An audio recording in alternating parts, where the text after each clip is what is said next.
A very good evening to you. It's the 4th day of February 2023 and the very first Saturday of the month of February. Tonight on the Weekend Live, we have quite a lot of stories lined up for you.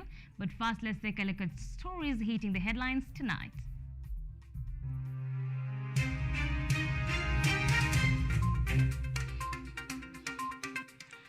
Billions around the globe mark the World Cancer Day.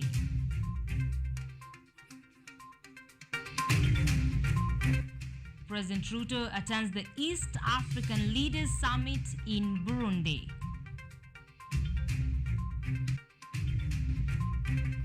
Judiciary refutes allegations on demotion of workers.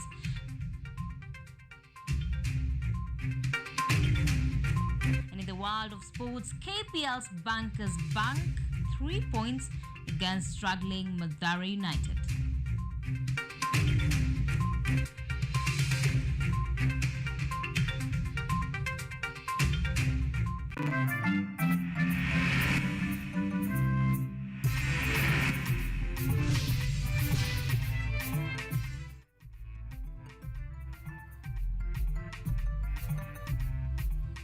Our sign language interpreter tonight is RUTH CHEPKOECH. I am IMBINDA. Welcome to the broadcast.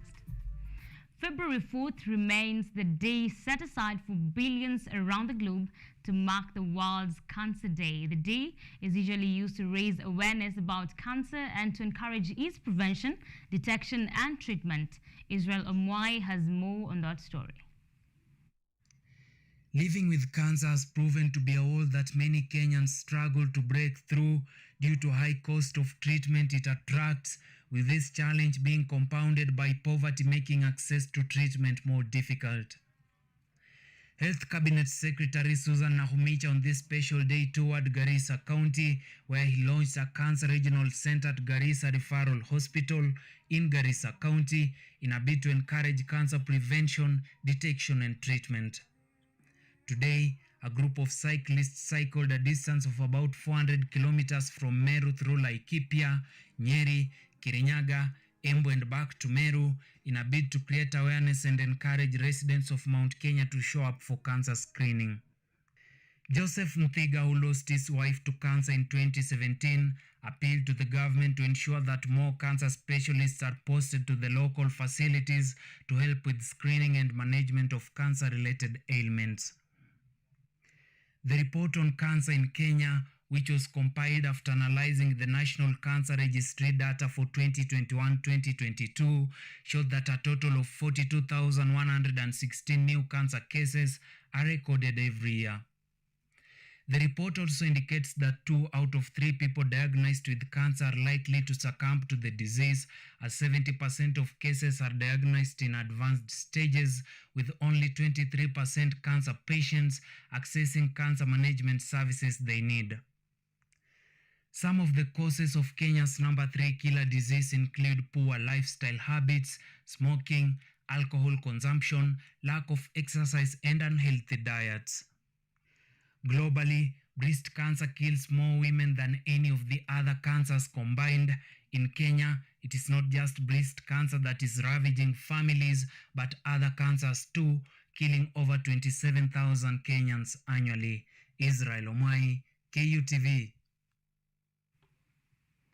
President William Ruto has today joined the other East African heads of state in Bujumbura, Burundi, to attend a summit extraordinaire. Today's meeting was meant to evaluate the security situation in Eastern Democratic Republic of Congo following an escalation of hostilities in the Eastern DRC near the border with Rwanda.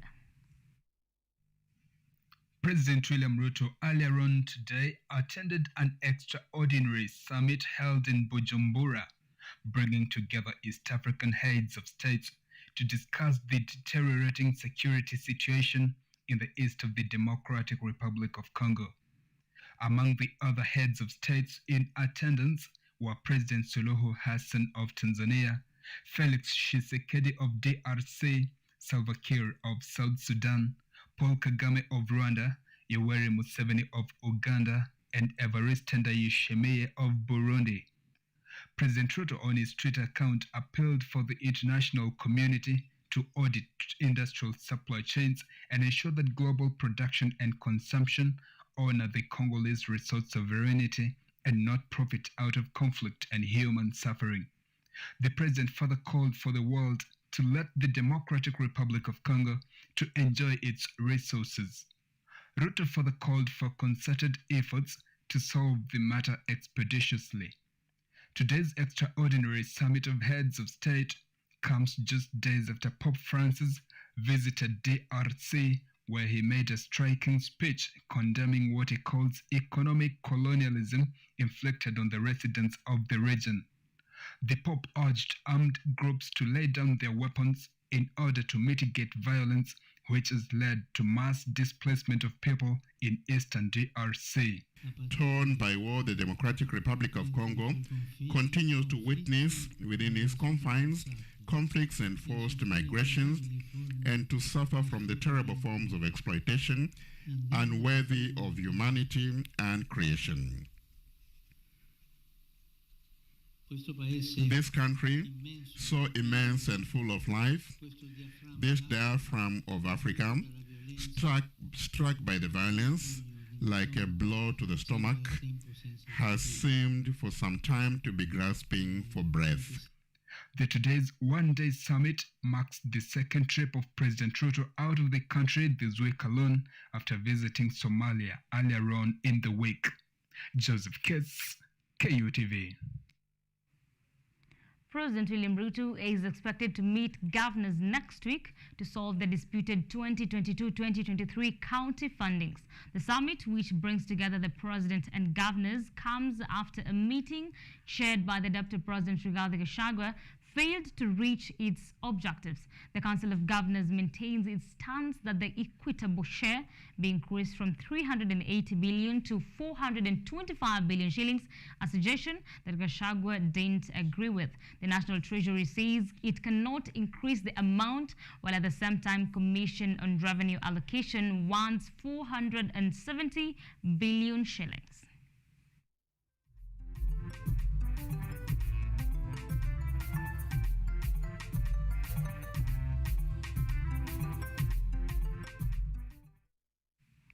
Now, Azimio la Umoja opposition outfit will tomorrow hold a public rally in Kibra's Kamukunji grounds. The meeting will be led by opposition chief Raila Odinga, comes against a backdrop of warnings from the National Cohesion and Integration Commission, NCIC, who say the meetings threaten the country's unity. Take a look. Just 7 days after their last rally in Kamukunji, Embakasi East constituency, Azimio is now set for another rally tomorrow Sunday in Kibra's Kamukunji grounds. On Thursday this week, NCIC Chairman Bishop Samuel Kobia cautioned Odinga's Azimio against their planned rallies. Kobia argues that the rallies have encouraged hate speech and misinformation, which threaten the oneness of the Kenyan public when Kenyans are facing more serious issues like drought and high cost of living, which could worsen if more political rhetoric takes center stage. Azimio, however, insist that their public barazas will provide a platform for their supporters to deliberate on the country's most pressing issues, including the high cost of living. In the past meetings, Raila Odinga, Kalonzo Musyoka, Martha Karua and Jeremiah Kioni were among leaders who denied President Ruto's win in the last poll, despite IEBC saying otherwise. Kwa hivyo, we will insist on high discipline going forward in accordance with Constitution 2010 ambayo inapeana uhuru wa Wakenya kuungana pamoja, kufanya peaceful demonstration, peaceful protest, mpaka haki ifanyike. Raila Odinga, who was in Nigeria and Senegal this week, now has new ideas on Kenya's election management, which might feature in tomorrow's rally. Odinga, while in Nigeria, proposed a removal of IEBC and devolving elections to give each county power to run its own election, as states do in USA. Odinga also wants political parties to be allowed to have a representative in the electoral body. Furthermore, Raila says current electoral technologies are compromised, and if not improved, Kenya should consider going fully manual. From Kibra, Azimio will head to Mavoko, Machakos County on Friday 10th.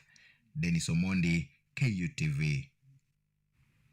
Thank you, Dennis Amondi, for that report. Now, the judiciary has issued a statement refuting media reports which stated that the Martha Koome-led arm of government is planning a mass demotion of hundreds of its workers. In the statement, the judiciary says that it has approved a restructuring exercise aimed at enhancing its effectiveness and efficiency. The judiciary further says that its employees form an integral part of its resources and none of them would be declared redundant. It states that the restructuring process was conducted based on competence, skills, qualifications, and market best practices.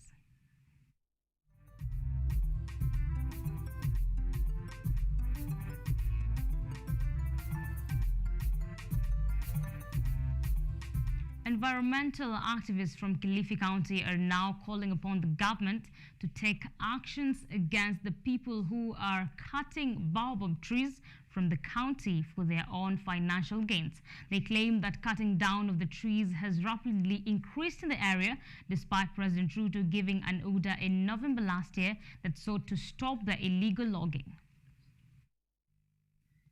Kilifi County environmental activists have threatened to organize demonstrations following the repeated act of cutting down of baobab trees in the county. While speaking during World Wetlands Day in Kidudu, Kelibanda blamed the government for having allowed people to cut down the trees without considering the negative impact to the environment, and has promised the activists want the government to take action against the loggers, failure to which they will resort to mass action. The ministry husika wakatoa onyo kuwa wa stop, but juzi tumeona tena wamerudia. Sasa kitu mimi nataka kufanya ni niandae maandamano, tuingie kwa hizo ofisi ili wajue kweli it's a serious matter. Waache kuwadaa wazazi wetu na mababu zetu ili waweze kuuzia hizi nini. Kuna cartels hapa katikati kwa wanasema ati 300,000. Na ukiuliza yule mzee anakuambia hata sio pesa sijaona. The activists cited a recent incident where people were seen cutting down the baobab trees in the area in the presence of police officers. Juzi umeona picha imetolewa tayari kwa mtandao kuwa majaoni kuna zakatwa. Kwa hivyo tunaendelea, tunataka na polisi walikuwa pale. So national government also should tell us what do they have about this, because if the police are there to secure hizi vitu zikikatwa, wao wana nia gani? Silas Tuma, a representative from Kenya Forest Service from Sokote, said the issue is being investigated, adding that Kenya Forest Service will ensure proper handling of the issue and action shall be taken against those found guilty. Well, mambo ya mibuyu ni kwamba sheria iko ya kuhifadhi na kuprotect miti yote. Kwa hivyo hilo jambo ni kwamba leo katika vitengo vya kisheria kwamba mibuyu itahifadhiwa ili ya kwamba ikaweze kunufaisha wananchi. At the same time, the activists have expressed their concerns over President Ruto's nationwide 1.5 billion trees planting project, saying that there is no strategic plans to water the plants, bearing in mind that most parts of Kilifi County lack enough water. They said the president's project may lead to a greater loss. Mutunga Joseph, KUTV. Now we're taking a fast commercial break right here at the KUTV Weekend Live. We'll be back with more stories. Don't go too far.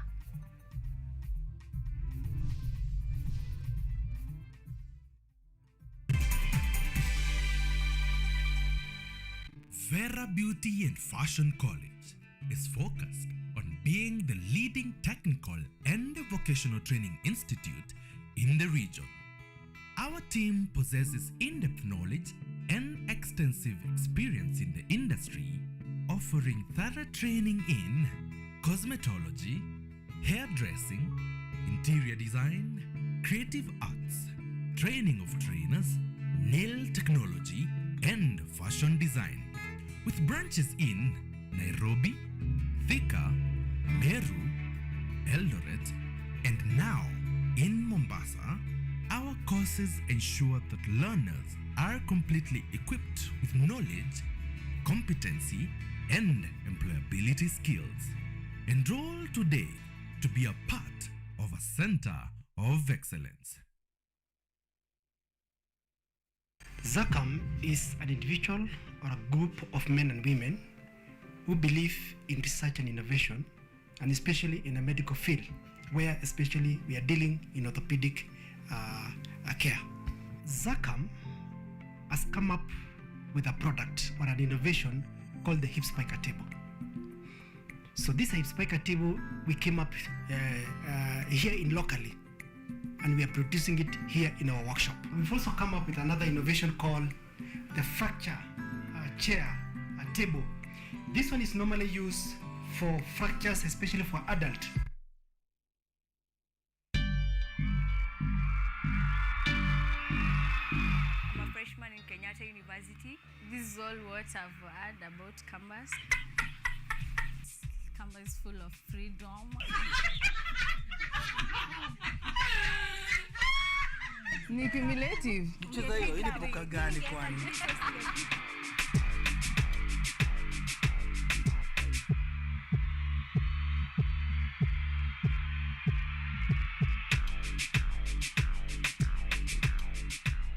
I'm a fourth year student and I mostly hang out at shopping center. I'm a arboretum, and what I'd tell first years is it's never too late to start being serious.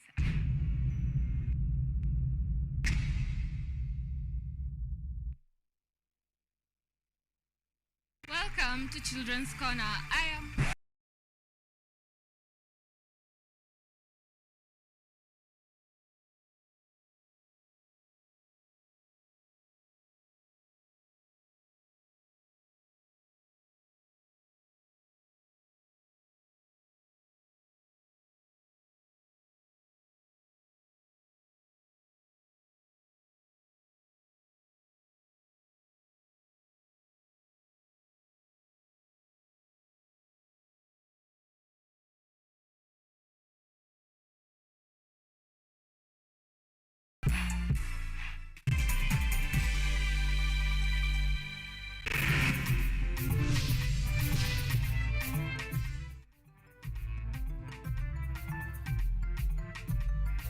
Welcome back.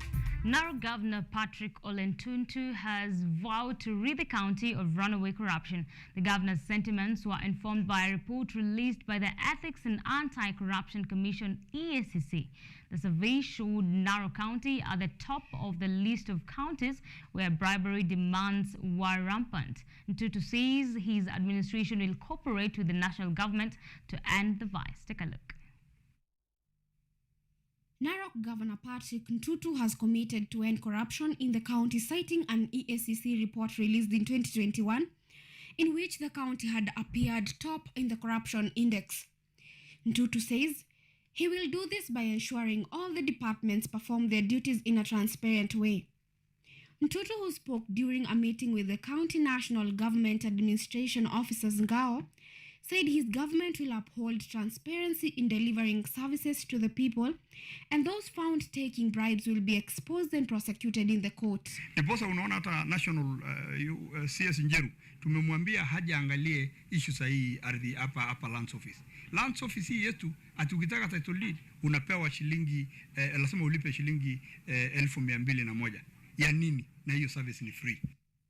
He asked the chiefs and the county government administrators to be in the front line of fighting corruption by avoiding kangaroo courts, which forces residents to pay heavily to get services. He also asked the chiefs to be the eyes of the government on the ground by supervising projects being implemented by both levels of the government. Commissioner Masinde lauded Governor Ntuntu for bringing all the deputy county commissioners, chiefs and their assistants under one roof, saying it was a good sign of good relationship between the county and the national government. Kwa hivyo tumekubaliana kwamba kutoka siku ya leo kuenda mbele hii county ikiongozwa na Mheshimiwa Governor na mimi nikisimamia national government officials, sisi wote tutakuwa tunafanya kazi pamoja. Kuna kazi nyingi ambayo wananchi wanahitaji, mambo ya maendeleo. Masinde asked the chiefs to attend the meetings organized by the county government in their area of jurisdiction as they worked together with the ward administrators to implement government policies in those areas. Joy Maina, KUTV, Nairobi. 2022 KCPE candidates will report to their respective high schools beginning Monday 6th this coming week. However, several bright but needy students are on the brink of losing their hard-earned positions in secondary schools across the nation. It is this grim reality that has made some well-wishers to swing into action to help keep the dreams of some of these students alive, as our reporter James Muriki narrates. 45 pupils in Embu County sat for the 2022 Kenya Certificate of Primary Education KCPE are benefiting from government-run Elimu scholarship funded by the One Bank and administered by Equity Bank. The scholarship came as a relief to learners from poor background and is meant to cater for their 4-year education period. Equity Bank Embu Town Branch Manager Teresia Megwa called on other well-wishers to help the needy in the community. Ni vyema tujue jukumu letu kwa scholarships hii. Watoto wamechukuliwa na elimu kwa elimu scholarship, lakini tuna jukumu kama wazazi ya kuendelea kuhakikisha malezi bora, kuattend mikutano ya shule inapoitwa na kuhakikisha pia tunaangalia performance ya watoto wao wanapofunga shule.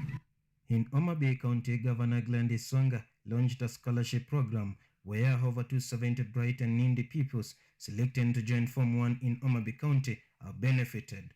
The scholarship program, dubbed Fins to Swim, targeted to ensure no child in the county will drop out of school due to lack of school fees.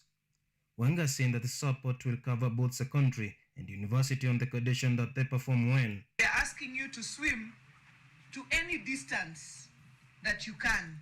Swim as far as Uganda, Tanzania, swim into the Indian Ocean, swim to the River Nile, swim to Egypt, swim beyond.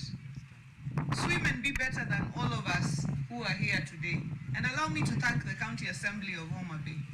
The Speaker is not here, but is here with us in spirit, and the Majority Leader is representing the leadership together with the entire Assembly. We know that when we came into government, there was no allocation, proper allocation for either bursaries or scholarship.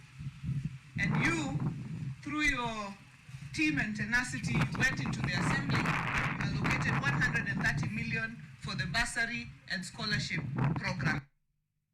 In Kisii County, 147 beneficiaries secured scholarship from the World Bank in partnership with Equity Bank and Jomo Kenyatta Foundation. Assistant County Commissioner for Kitutu Central, Sub-County Elizabeth Atemi, advised the beneficiaries to observe discipline and abstain from teenage pregnancies. She also urged parents to take responsibility in guiding their children. Jambo ambalo ningependa kuhimiza wanafunzi ambao wamepata hii scholarship ni kwamba wamakinike kule shuleni, waweke bidii, maana wameweza kufaidika. Si kwamba ni wao peke yao walikuwa wanastahili, ni wengi ambao walistahili, lakini wamepata nafasi ya kipekee, wasiweze kuitupilia mbali. Ningeomba waweke nidhamu ya hali ya juu, kando na kuweka bidii, wawe wacha Mungu, na baadaye watakuwa watu wakuu katika maisha. The government looks forward to enroll about 1.2 million students in Form 1 in line with the 100% transition policy. James Mureke, KUTV, Nairobi. Thank you, James Mureki, for that report. Now, Principal Secretary in charge of Technical and Vocational Education, Dr. Esther Moria, says that there is need for students graduating from universities and colleges to be examined on skills and not just theory. She added that students should no longer be enlisted for graduation until they prove their ability to execute skills learned. Ms. Moria was speaking in Nyandarua, where she officially closed a 3-day inaugural international research conference at Nyandarua National Polytechnic. Take a look.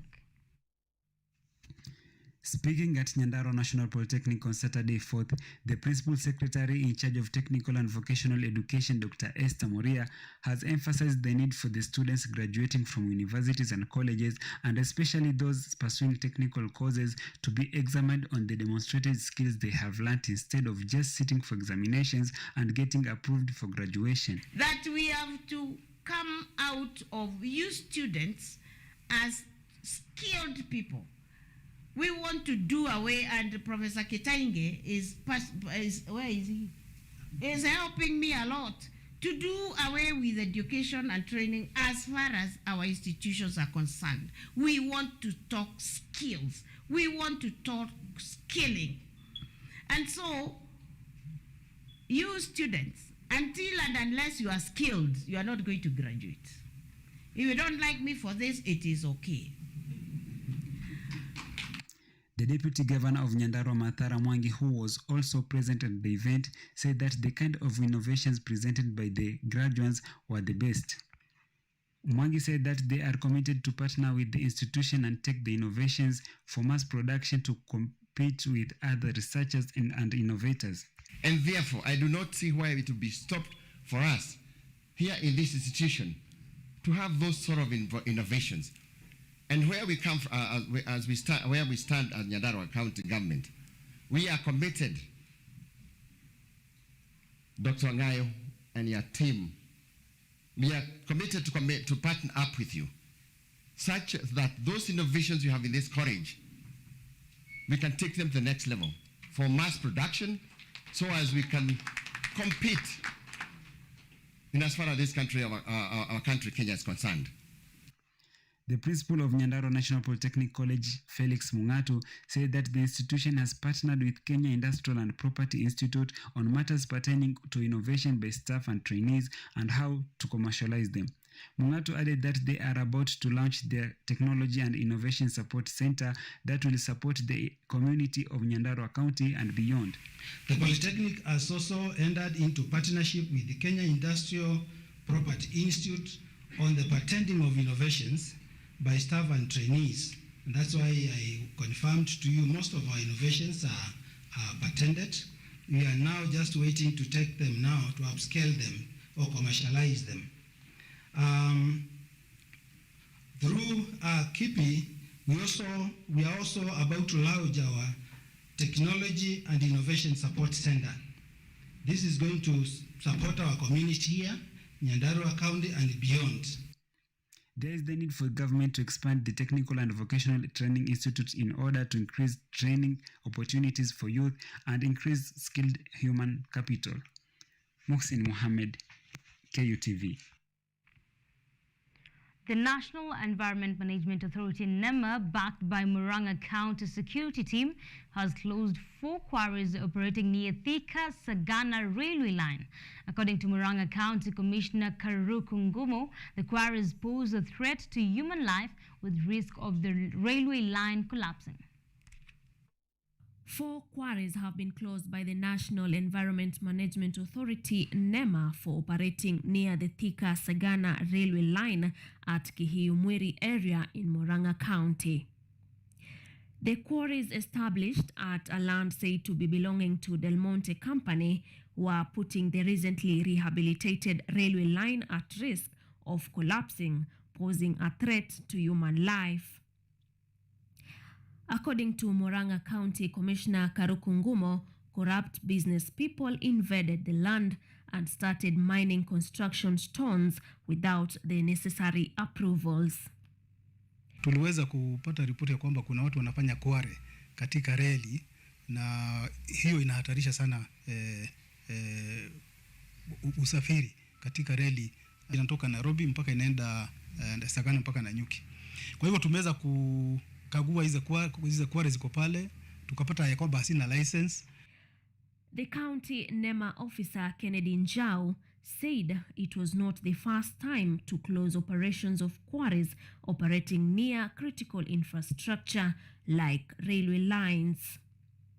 Kwa wale ambao wangetaka kuanzisha kazi ya kufanya timbo za mawe, kuna ile taratibu ambayo wanafaa kufuata, ambayo ni wakuje kwa ofisi, kuna leseni ya ukaguzi wa ama utathmini wa zile athari za kimazingira. Waje walete ripoti, tutaikagua, na tukiona kwamba inafaa tunapeana leseni. Njau noted that the quarries have not complied with government regulations, saying majority of the owners lack licenses to permit them to mine stones. Kenya has seen several quarries in Kwale, Nakuru and Mandera counties closed by the authorities. We're taking another short break right here at the KUTV Weekend Live. We'll be back with sports news. Keep watching.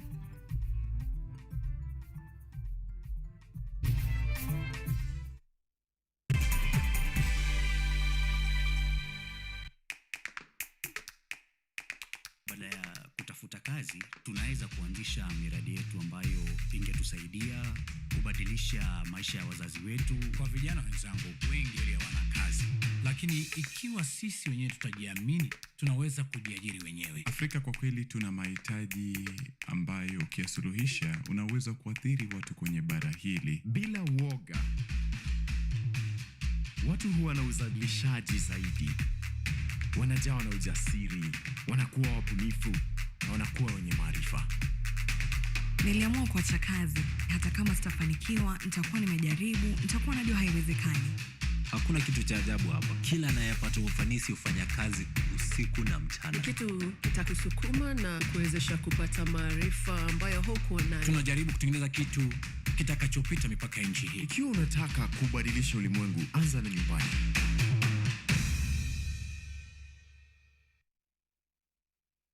ZACAM is an individual or a group of men and women who believe in research and innovation, and especially in a medical field, where especially we are dealing in orthopedic care.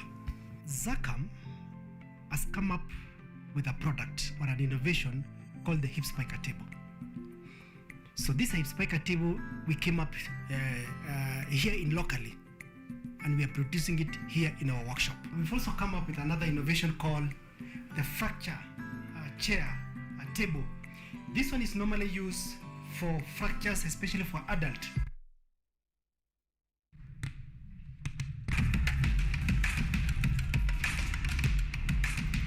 Access to knowledge, solution to unanswered questions.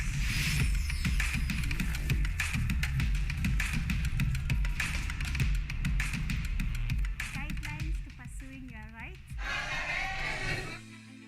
and repossessing your property, intellectual or material. This and more only on Law Matters.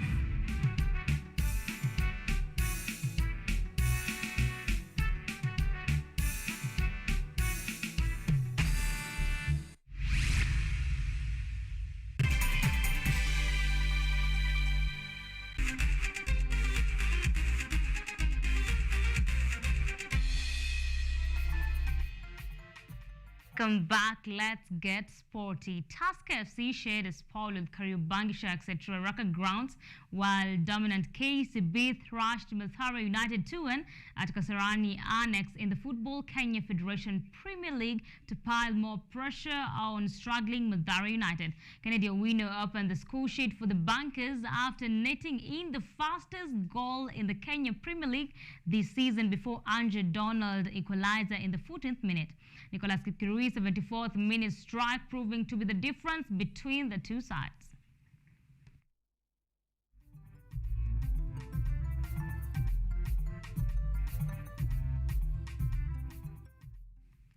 New Everton manager Sean Dyche enjoyed a dream start as Everton stunned Premier League leaders Arsenal at Rogers Goodison Park. The hosts picked up their first victory in 11 games in all competitions, courtesy of James Tarkowski header from Dwight McNeil's corner to hand the Toffees a hard-fought 1-0. The Gunners were unable to find the leveller and will see their lead at the top cut to 2 points if champions Manchester City beat Tottenham on Sunday.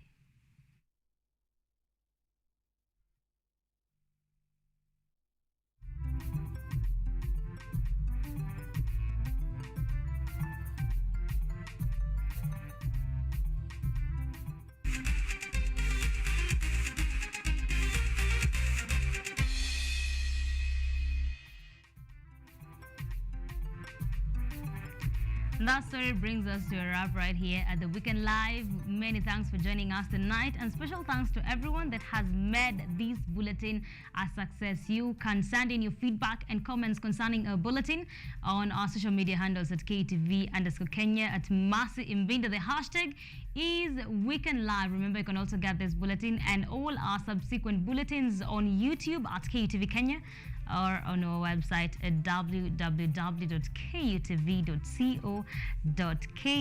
Ruth CHEPKOECH has been our sign language interpreter tonight. I am IMBINDA.